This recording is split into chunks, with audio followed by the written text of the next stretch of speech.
our shoulders want to be nice and well balanced. So we want to make sure that we are building the rear deltoid as well as the front. So a lot of people are always pressing, but they're not pulling, or they're not pulling effectively into the rear delt, they're pulling up into the traps.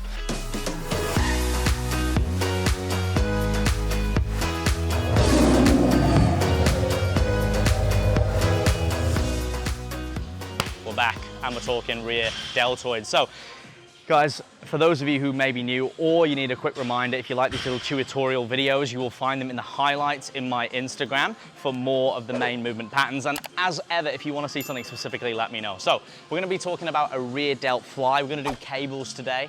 The principle of which we're going to use is going to carry over to most of these rear delt exercises. So whether you're doing that on a cable, whether you're doing that on a machine, whether you're doing that in an inverted or a horizontal or vertical position.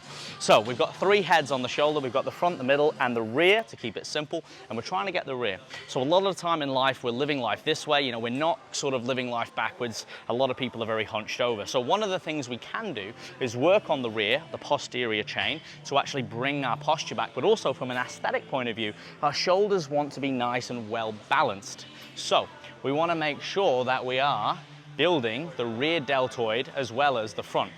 So a lot of people are always pressing, but they're not pulling, or they're not pulling effectively into the rear delt, they're pulling up into the traps. So when we set up this machine, or when we set up this particular machine, we want to make sure we're keeping the joint stacked. It's an isolation movement, meaning generally it's going to be a single joint movement and we're isolating a primary muscle group, in this case being the rear delts, the rear part of the shoulder. So we want to make sure again that we're stacking our joints. So say I'm going to be pulling through this horizontal range of motion here. I want to make sure, first of all, the shoulder blades are depressed and retracted. I don't want them to the point where I'm pinched though, because then I'm going to again bring the rib cage up, I'm going to pinch the thoracic, and it's just not going to be a good time. I'm not really going to get that feel because I might get it more in the lumbar.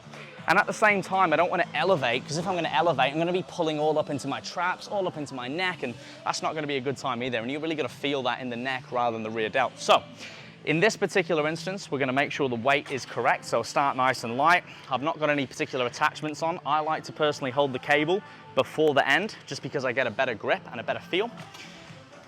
We're going to center ourselves. We're going to make sure that it's set up about your height. You can do different variations on this, guys. There's a lot of nuances.